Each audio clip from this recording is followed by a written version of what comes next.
Good day everyone, I'm Kim Ashley de los Santos Tabay at nandito tayo ngayon sa Malabon, General Trias, Cavite na mas kilala noon sa pangalan San Francisco de Malabon, General Trias, Cavite.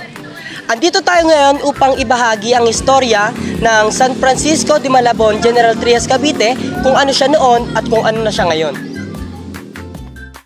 Tahimik, payapa. Sa gitna ng General Trias, nakatayo ang makasaysayang San Francisco de Malabon Church. Higit-4 na siglo na itong saksi sa pananampalataya ng mga tao at sa mga kwento ng pag-asa, panalangin at pag-ibig sa Diyos. Ang bawat pader, bawat tunog ng kampana ay paalala ng matibay na pananampalataya ng mga Pilipino. Dito mararamdaman mo ang katahimikan at ang presensya ng Diyos sa gitna ng kasaysayan. Ang San Francisco de Malabon Church, isang tahanan ng pananampalataya at isang pamana ng ating kultura at kasaysayan.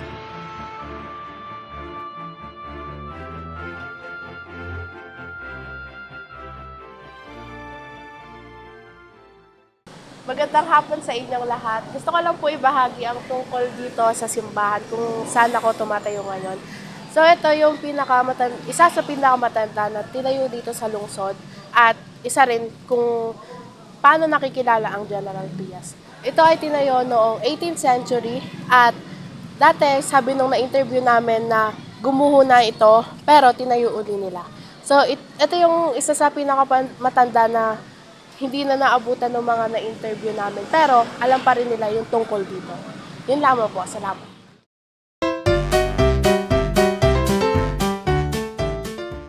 Hi Kuya, magtatanong lang po sana ako about sa nalalaman niyo po dito kung paano po naging Malabon po yung tawag dito. Kasi dati noon, ang sa aking pagkakalam, ang maraming kawayan dito noon. Kaya Malabong. Ngayon, naging Malabon na pero tapos ginawa nilang San Francisco de Malabon at ngayon naman, General Trias na. General Trias City na. Dahil po pala sa maraming kawayan noon, kaya Malabong ang tawagin. About naman po sa simbahan. Sa simbahan, Na kung gaano po, matagal? kung kailan po itinayo yan. siguro mga 1700. Nasa 17th century yan. May tinatagyan. Gumuho na rin yan. Ganoon. Tapos, mayroong history naman dyan na nakalagay dyan.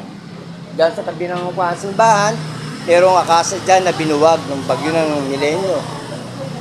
Ng 2006. 2006. Ayun, ginawang po na nandoon. Yun yung ginawa nila, yung akasa, ng purong akasa, yun ang ginawa nila na santo. Great afternoon everyone. So nandito tayo ngayon sa General Trias, Cavite at magtatanong tayo about sa history ng simbahan. So sir, ano po ba yung nalalaman niyo about sa simbahan ng Yun ay San Francisco de Malabon, no? Yun ay makasaysayan sa simbahan ngayon dito dahil ginamit tayo ng bayan. Sa up to present, tuloy-tuloy. Pero sir, alam niyo po ba kung ilang taon na po yung simbahan? Ayan ang hindi ko alam, ha? Kasi, kumbaga, tinatnang ko na yan ay simbahan na yun eh. Kaya hindi ko alam. So thank you po sir. So ayun lang guys. So thank you so much.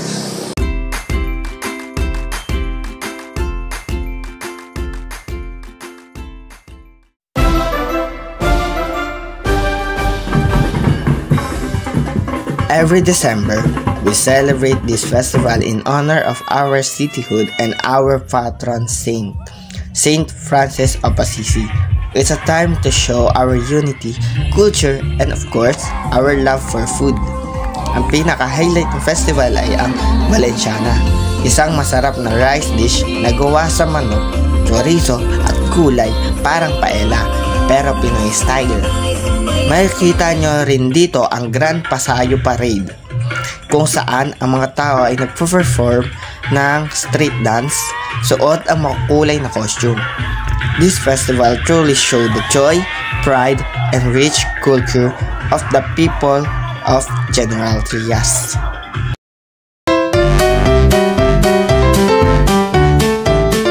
So ngayon may nakita ako dito na lalaki. Excuse me po, pwede ka po ba matanong? Pwede. Ano ang pinakasikat dito na pagkain sa Malabon? Ang sikat na pagkain dito sa Malabon ay Balenciana. Kadalasan din kinakain ito lalo na kapag may festival dito sa amin. At lalo na kapag fiesta. Saan po ba gawa yung Balenciana? Kadalasan gawa ang Balenciana sa karne at bigas. Ito kadalasan na rin ginagawa ng tradisyon ng mga matatanda dito sa amin, sa Gentry. Thank you po.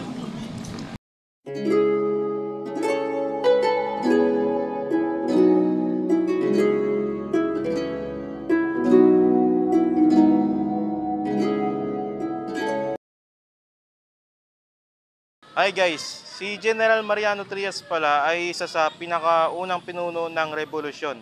Siya ay mismong pinanganak dito sa San Francisco de Malabon. Bilang parangal sa kanyang pangalan sa lahat ng sakripisyo niya, ang lungsod ng San Francisco Malabon ay tuluyan ng pinalitan ng pangalan na General Trias Cavite. Thank you po.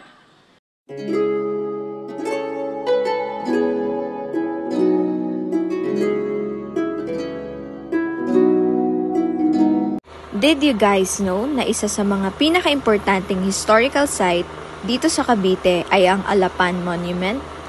Dito naganap ang Battle of Alapan noong May 28, 1898 kung saan nagtagumpay ang mga Pilipinong revolusyonaryo laban sa mga Espanyol sa pangunguna ni General Emilio Aguinaldo.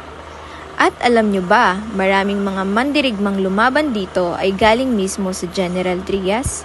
Kasama na si General Mariano Trias, isa sa pinakamatapat at matapang na leader ng revolusyon.